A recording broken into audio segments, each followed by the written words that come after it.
Well, I have Luana Rubin from Equilter.com with me, and she's back to talk about color. Welcome. Thank you. Good to see you again. So you really know a lot about color, and you've been in this industry so long. How did you get started?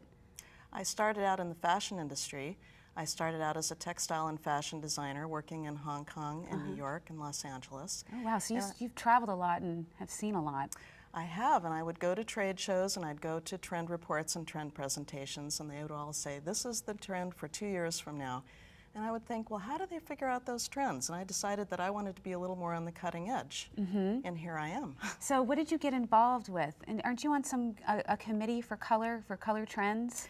Yes, I'm in the color marketing group, and that is a group of about 800 international color professionals. They get together a few times a year, and they have a very small group, about 1% to 2% of the membership, that does very forward trend forecasting. Oh, wow, and you're on that this. Group. That is so interesting. And actually, I'm the co-chair this year. Oh, well, congratulations. Thank you. That is such an honor. So you really can kind of forecast the color trends of the seasons and what's going to be popular coming out 6 months down the road.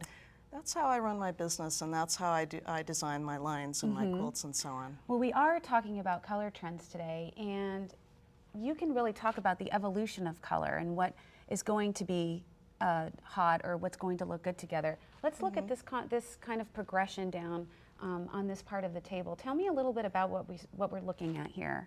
Yes, well, I think it's really fascinating that there is an evolution of color trends and also color combinations. And right here we have an example of this.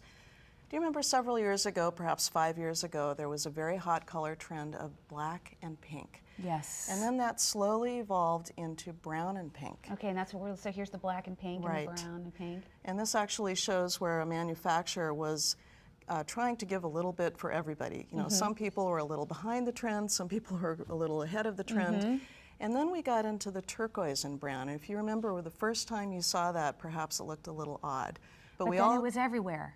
Exactly, but we got used to it. It was everywhere, and I think it's become a very beloved color combination in home dec and fashion and quilting, of course. Then it started to branch out into brown and blue, gray and blue, and then gray came in as a very important neutral color. It really started to replace the brown and the black. And then what I show here is the evolution of color. We're coming back to the pink with the gray and pink. I remember that from like the early 80s. My room was decked out in gray and pink. Oh, very chic. See, I was a trendsetter in the 80s when I didn't even know it. So then you're going into different shades of pink here. Yes, well, you know, pink evolves as well, and now what we're going into, we have been going into the last year or so more of a warm coral shade of pink. And then I think that as time goes by over the next year or two, we're going to be going more into purpley pinks, or what's called an orchid pink. Now, what influences these trends? Anything traveling, or what kind of guides trends for color? Well, I think when people travel, and so many people travel abroad these days, they're influenced by other things as well. But also pop culture, movies, and so on. And I think what's going on in the world, like for instance, green. Everybody's thinking green now. Exactly. So let's take a look at some of at this color progression. Well, for a long time we had the yellow greens. Remember the lime greens, and then the moss greens and the avocado greens. But now we're starting to move into more subtle retro or cool greens, and in the coming year we'll be going into more fresh jungle and emerald greens, more organic greens that represent the environmental influence of trends. Well, let's take a look at how you would organize your fabrics, like in your studio. Actually, I think we have a picture of the warehouse. Yes. And how do you go about organizing your fabrics? Well, each aisle is a different manufacturer, but then we organize by color.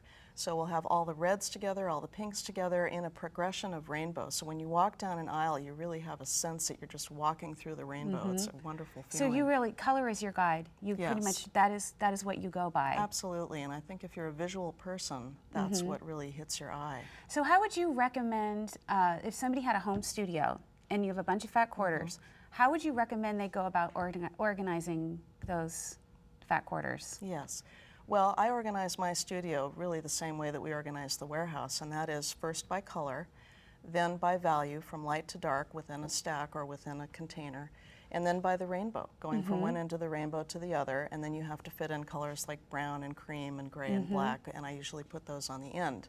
and then there's sort of like markers that hold the rainbow at either end. Okay, so when you're designing a quilt and you're picking different colors from different bins, is there any kind of system that you have for that, or you just driven by one color for the quilt and then you pick coordinating colors, or how do you do that? Yeah, you know, something really catches my eye. There's usually one or two things that really excite me, and I walk through and I hold it up and I see what colors really sparkle with it and what looks fresh and different. And that's how you spot a trend, is you're looking for something that just hits your eye as different. Wow, that's really great. I've never seen that before. Never seen that before. Well, let's take a look at another color trend. Are we? Does it start over here? Is with the kind of the lavender? There's a sequence of trends, and you know, the trend for this year has been purples.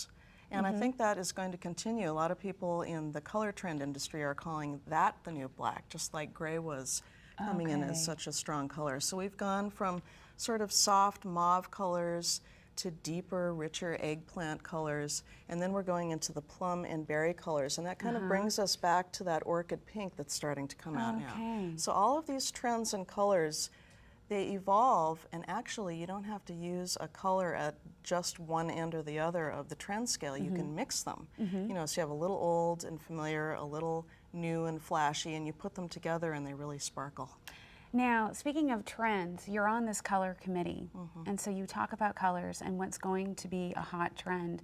Are you under lock and key? Can you just not talk about that? Do they just like make you sign something that, you know? Yes. Really? It's basically the Dead Poets Society of so color. You have knowledge up here that you just can't share with anyone. Well, this group that I'm in, we work 3 years in advance. One of the people who I sit with is the person from Pantone, Lee Eisman, who actually chooses and announces the color of the year that you hear so much about. And this year, a month after she announced that color, Michelle Obama wore that color for the inauguration. So who knows if that had an influence, but that was I'm sure it did. very exciting. One last thing that I would like to share with everybody is, you know, you've talked about travel-inspiring color, and tell me the story behind this, for this swatch of fabrics. Yes, well, I went to the Tokyo Quilt Festival last year, and that was very exciting. That must have been so fun. And I have had a hard time really understanding the whole taupe thing. And I went to the show and I saw all of the beautiful indigo and taupe and brown quilts, and I got it. And I came back and I was so excited about this color combination.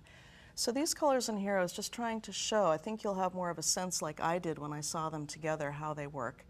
And this is really that trend over there, the turquoise and the brown. This one over here. And that's why it looks so fresh and new to our eye right now.